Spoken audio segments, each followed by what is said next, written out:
This is the Garden of English. I'm Tim Freitas, and today we're going to talk with these awesome people about this new book. So stick around and check it out.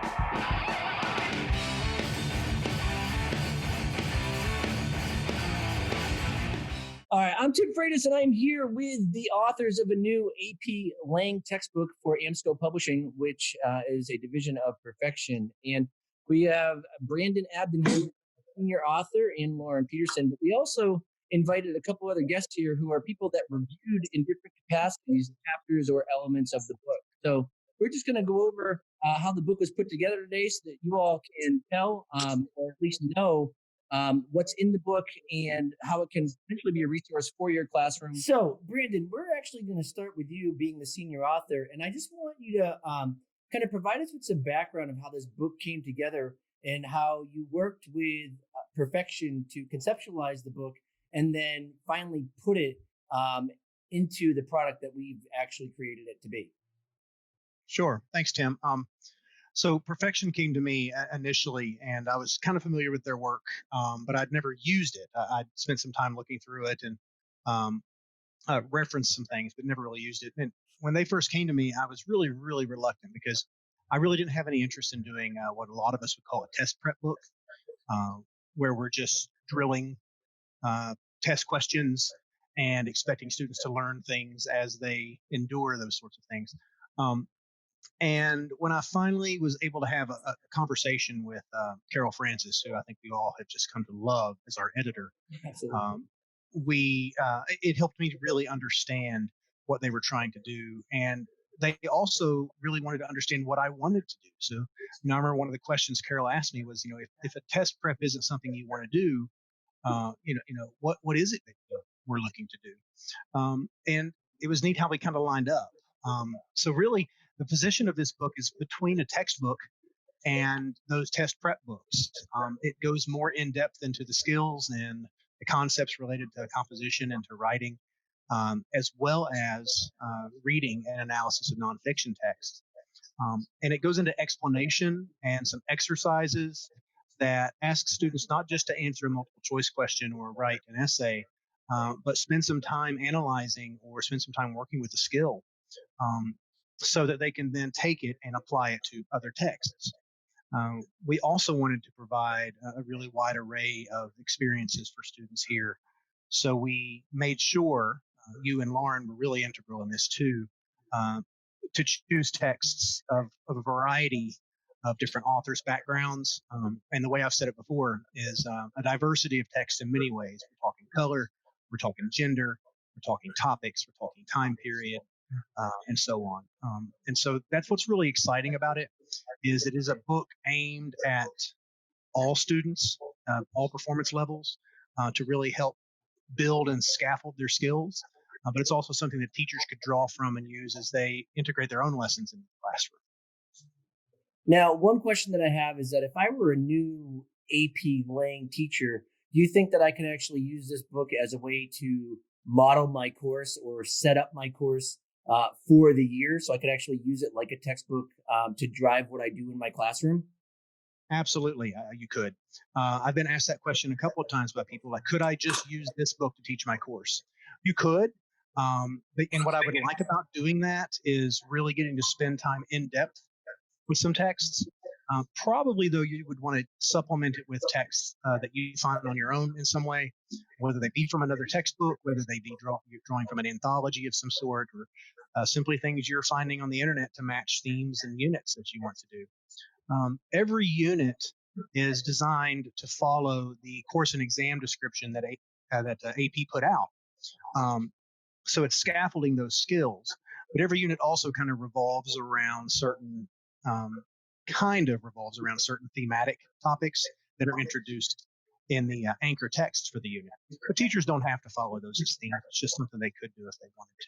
All right, Lauren, you also were a co-author of this book, and I'm just wondering if you could actually walk us through what it was like trying to create a chapter or one of the units for this book, because we only have the sampler out right now, so we only see Unit 1, but can you just bring us through that process of what you were considering in relation to how you envisioned it to look in the classroom, or at least the activities and the text selection that went into building how you put together a chapter?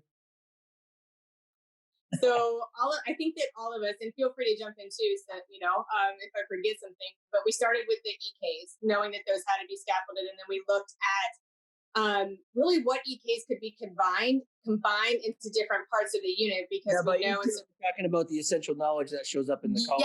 yes. So the skills that we wanted to teach and how those could be combined. I think that was the first step for each unit. And from that, what text will teach that? What text are those things evident in, to start there.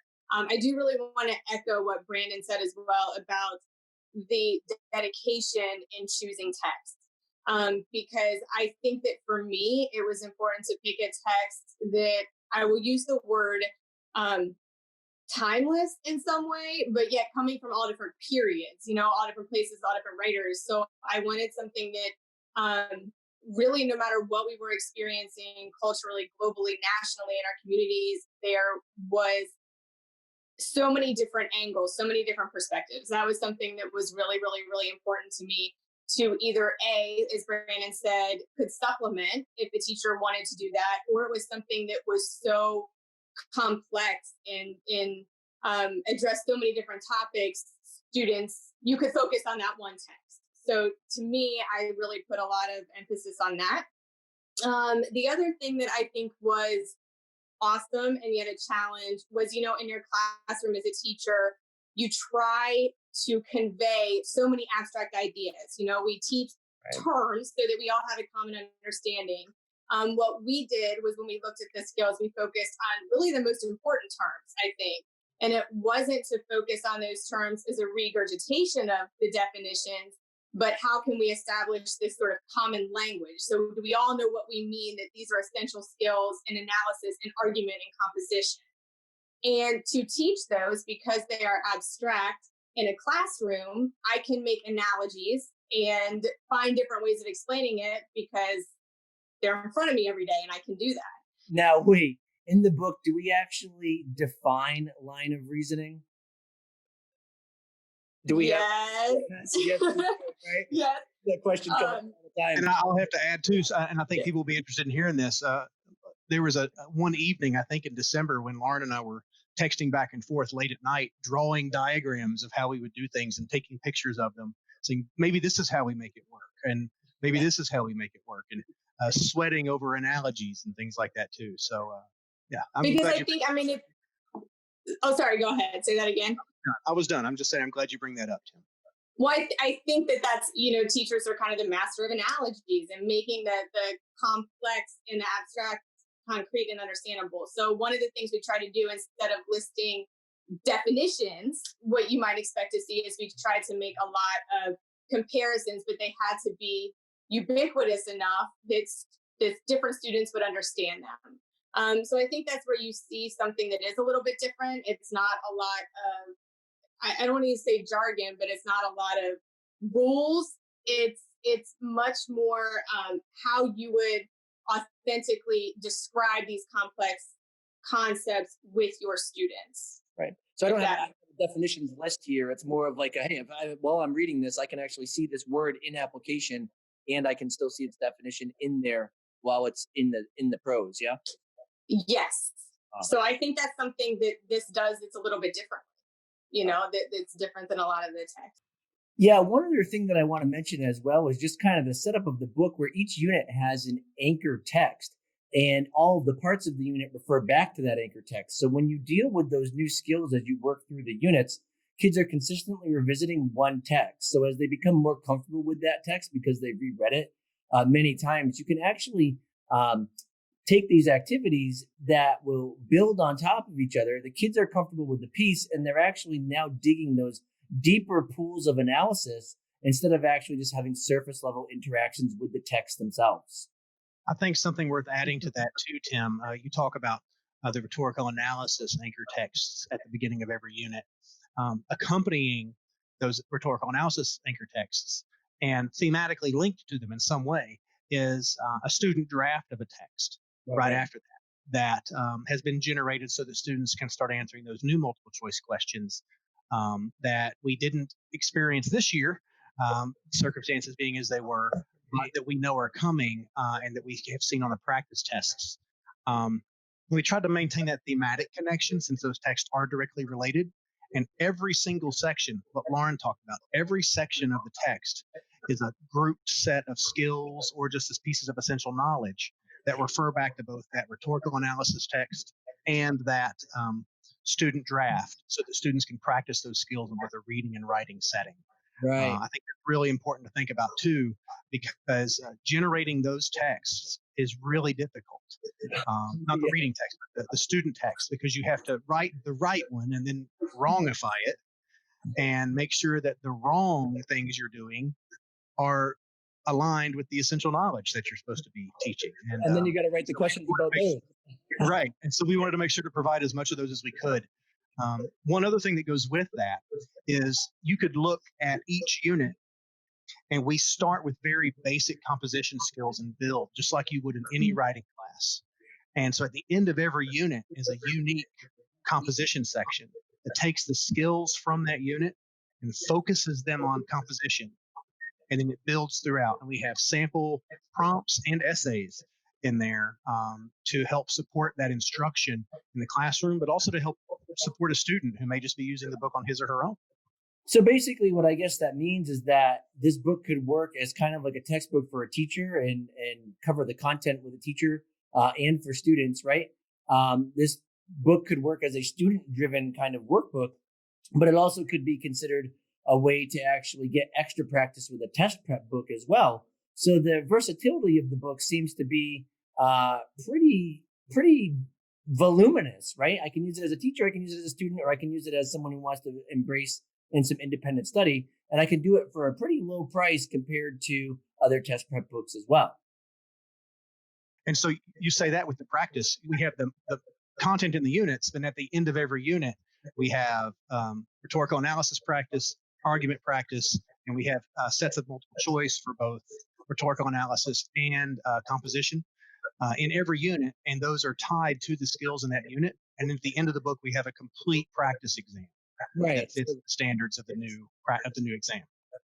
Thanks, Brandon. What I want to do now is I actually want to shift to talking to the reviewers because, you know, as the authors, we might have some bias here in terms of what we're doing. So in the midst of creating the book, a lot of what we were doing was being sent out to other people. So for the reviewers, I'm just going to ask that you tell us what you did as in your role as a reviewer, and then actually tell us how you can kind of see how these elements work in your classroom or just, you know, in the grand scheme of things, right? And Jackie, I'm gonna ask that we actually start with you and tell us a little bit about yourself too, if you can as well.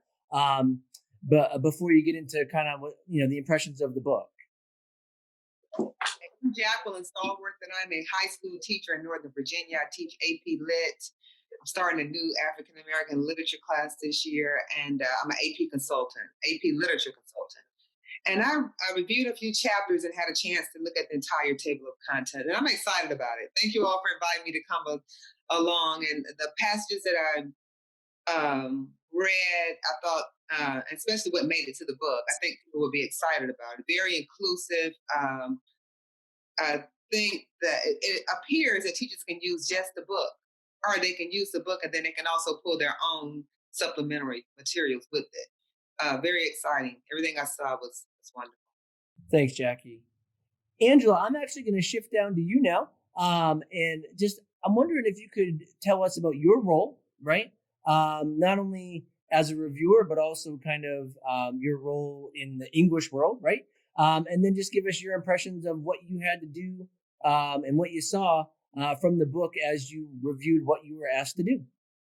Sure. My name is Angela Houston, and I'm an English teacher in Cincinnati. I've been teaching for like 16, 17 years. I've never taught AP. So it was nice to see that a lot of people think of AP as this inaccessible text and really hard thing to teach and really hard thing for kids to learn. And I found that it would be accessible for me to teach as a teacher who has not had any AP training. Also that it is for kids who might be scared to get into AP, because I liked it because it had the short text, it had the long text, it had the difficult, long, boring text that we know that we have to use for the rigor and challenging stuff. But then it also had some interesting text, some things that went with what's going on today as far as like texting and things like that. I liked how it had a variety and it didn't seem like this big, scary AP book. It seemed accessible for someone like me who's never taught AP, that I could easily help the kids with the challenging text. And then also from a student's perspective, sometimes kids are scared to get into AP because they feel like they're walking into a whole new world. And I believe that this text shows that it helps the teacher and the student scaffold everything. And it makes everything more accessible so that everyone feels like they are not struggling, but they will be successful taking it. All right, Darren, your name is in the front cover too. You're on here. A little bit about yourself, a little bit about your perceptions and your role as a reviewer. We'd love to hear it. Sure. I reviewed 3 units entire and also a couple of passages. And so whenever I went into my review, I was thinking on 2 levels. I was thinking first as a student, and then I was thinking of the teacher behind that student. And particularly, I was an advocate for those students who are not maybe traditionally in AP courses. Maybe this is their first AP course and they've never done this before and they wanted a chance. And I was also thinking about that AP teacher who just found out last month that they're going to teach AP language and now they have a book and that's it. And now they're supposed to teach. So I was Wait, that thinking never happens, does it? Does that ever happen to anyone? it's possible. Sure, I know it does. Yeah.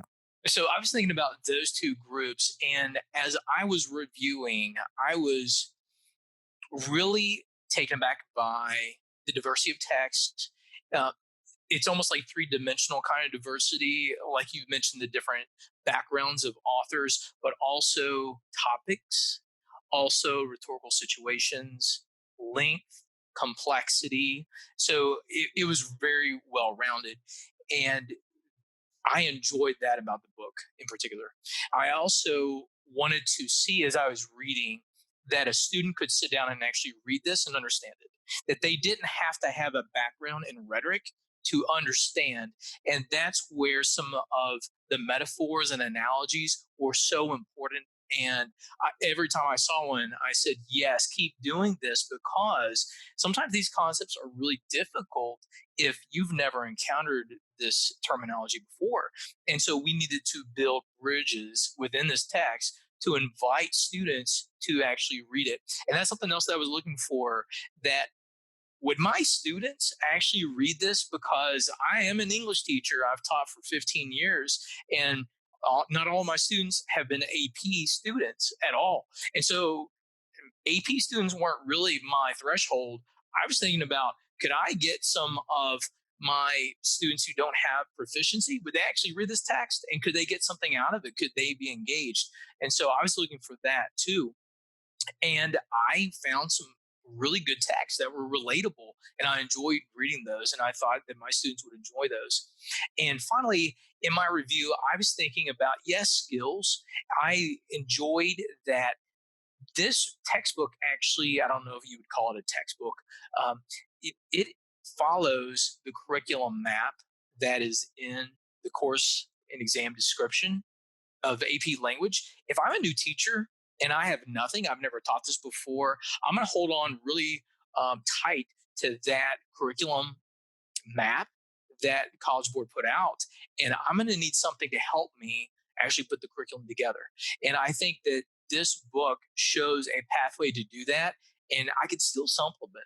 I could still put in some other things that I like to teach or would like to explore more. So it's very flexible, but it provides a pathway for teachers. All right, last but certainly not least, we have the Jim Jordan here. So, Jim, you're asking you to do the same thing. Tell us about your role, give us your impressions, and then we'll work to wrap things up. Yeah, unfortunately, there are too many Jim Jordans. But thank you for calling me the Jim Jordan. I'm not a big fan of all Jim Jordans. Let's put it that way. I am an English teacher at a highly diverse downtown San Francisco school. It's a Catholic school, mostly blue collar families, so it's as diverse as they come. I've been teaching AP Lang. Well, I've been teaching for 20 years, and kind of like Darren, I've taught everything you can teach in an English department. I've been a department chair. And I've taught AP Lang since I guess about 2006, and I'm also an AP consultant. So um, I reviewed primarily passages for 3 or 4 of the chapters in this text, and I want to echo a lot of what everybody else has said, but particularly Darren. You talked about the different types of diversity. My San Francisco is an incredibly diverse city. I was impressed by the diversity of voices in this text, and it goes way beyond black and white. Just in chapter 1, one of the texts is called "Why Chinatown Still Matters." It's a New York Times piece from 2016. San Francisco has we have a strong Asian population in my school, strong Latino population. So I saw texts that students would be able to identify themselves in from a broad range of backgrounds. Not only that, I was impressed by the different genres. One of the chapters has a synthesis that has 2 sets of letters in it, and letters are great for teaching audience. There's also speeches. You've got the book opens with Greta Thunberg or I think it's Malala. Is it the first one, Malala, or the second? Malala chapter 2, Greta chapter 1. And I mean, teenagers are definitely going to resonate with 2 teenage young women speaking publicly. I mean, so I was very impressed by the diversity of texts. And the other thing is that, Darren mentioned being a new teacher and being able to just follow the 9-unit scope. One of the things I really like about this book as a long-time veteran of AP Lang is that we all know the CED doesn't mandate that we follow that. We can use the 1 through 9 scope, but we can rearrange them any way we want. And I know a lot of teachers who will do just that, and the CED works that way. I think this book is really nimble, and that you can, because the skills are so clearly identified, you can mix and match. And so you can arrange your course with this text pretty much any way you like, and it will still work. Well, I mean, I think that's what we were going for as authors. And I know that that's what Brandon, pitched to me when we first kind of brought this together. Let's follow the CED. Let's break it down by the skills and the essential knowledge, and try to produce something that can work, that can reach kids and reach teachers with the content, and be not just a test prep book, not what we would consider a traditional textbook. And now it can function for the teacher. It can function for the teacher as a supplement in the classroom, or for the kid who's like, you know what, I want something outside of my classroom. I can't tell you how many times kids ask me for more multiple choice practice, right? Well, this is an opportunity to get more almost authentic multiple choice practice. I mean, we didn't use College Board questions, right? But we have a lot of experience with the College Board, in the writing group, and we tried to produce that as well. Thank you so much for your time. Thank you for your insights, right? I really appreciate the support that you all, especially as reviewers, put in towards what we were trying to do. Brandon, I'm super grateful for the opportunity to even have my name even remotely close to the cover, and for all of the work that you put into that book in particular as the senior author. It was really mind-blowing to me when you were like, hey, this is done and this is done. And it was inspiring. And I'm honored to even, like I said, even have my name close to the title. And I'm honored to be able to work with people like you all, because you're just awesome people. So there you have it. That's a little bit about the book. And if you have any more questions, feel free to leave them in the comments right below, and we will try to get back to you as soon as we can. As always, please consider helping the garden grow. The easiest way to support our cause is to like and subscribe to this video. Also, remember, though, that down in the description here, you can find links to either donate to the Garden of English or buy some Garden of English merch. And always remember as well that these videos are indeed free, but if you want to donate, or you want to help, or you want to support the cause, and as we always say, help the garden grow, we're happy to let you do that too. Until next time.